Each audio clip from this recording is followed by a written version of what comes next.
Hello everyone. Today we will discuss about critical path method and PERT evaluation review technique.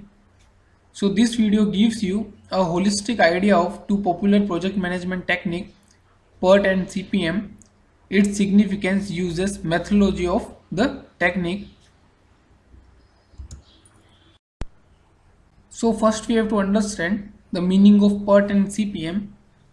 So project evaluation and review technique in an activity to understand the planning, arranging, scheduling, coordinating and governing of a project. So this program helps to understand the technique of a study taken to complete a project, identify the least and minimum time is taken to complete the whole project.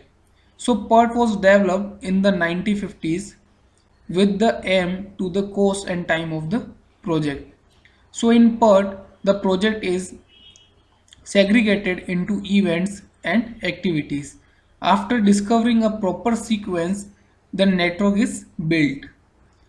It is then the time for each task is calculated and a path is regulated.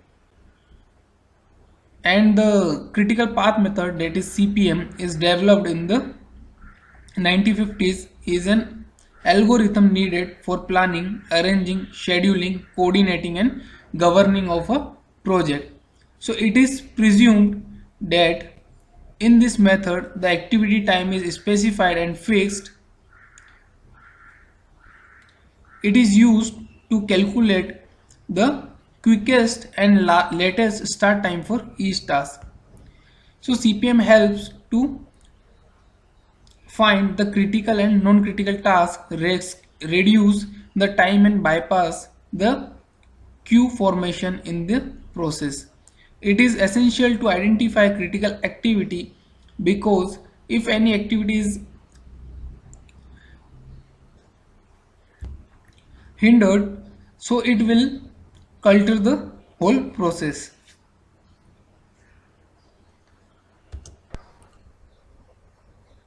So in the part 1 of this video, we will discuss some common terms. To understand the whole concept of this technique, we need to know some important terms that are used. So the first important term is critical path. So critical path is the longest complete path of a project. Critical task. So it is a single task along a critical path. Now the third important point is deliverables.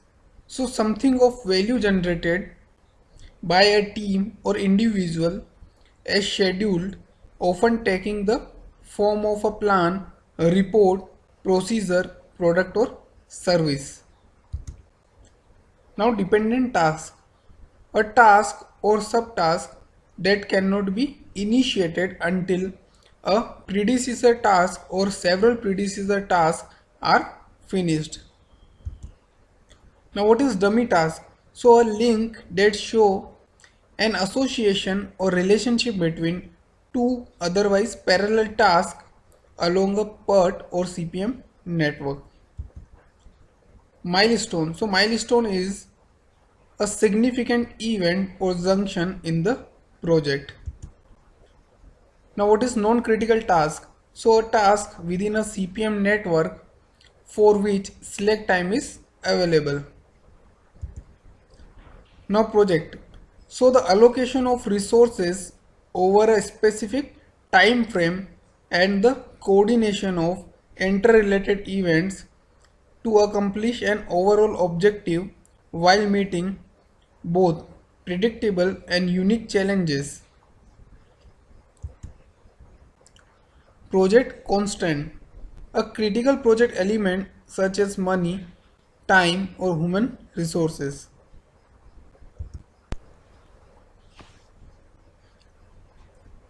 So now scope of the project.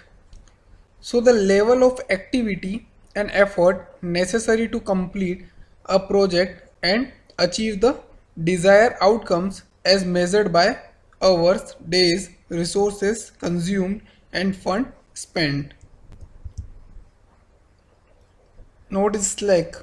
So margin or extra room to accommodate anticipated potential shortfalls in the planning.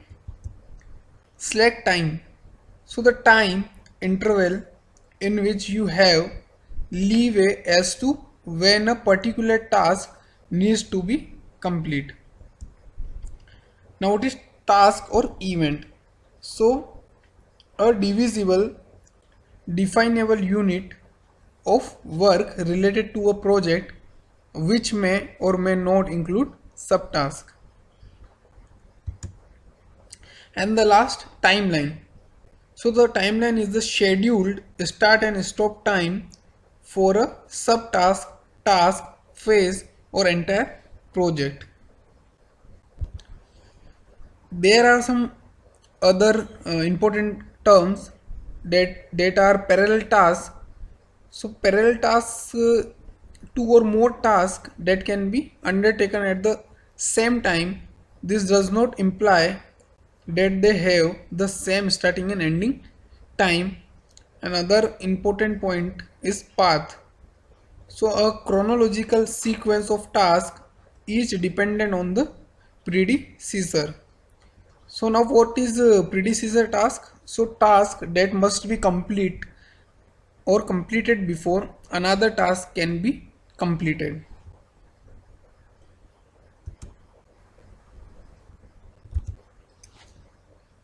So here we can also discuss some advantage of or disadvantages of CPM.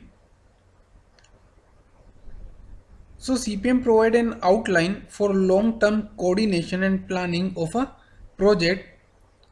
It also recognizes critical activities, easy to plan, schedule and control project. It improves productivity of the project and manage the resource needed. There are some disadvantages also for the critical path method. That is, for beginners, it's difficult to understand. The software of CPM is too expensive. Sometimes to structure CPM is too time consuming. It cannot control and form the schedule of a person involved in the project, and allocation of resource cannot be monitored properly. So the further details of CPM and PERT we will discuss in our next video. So thanks for watching this video.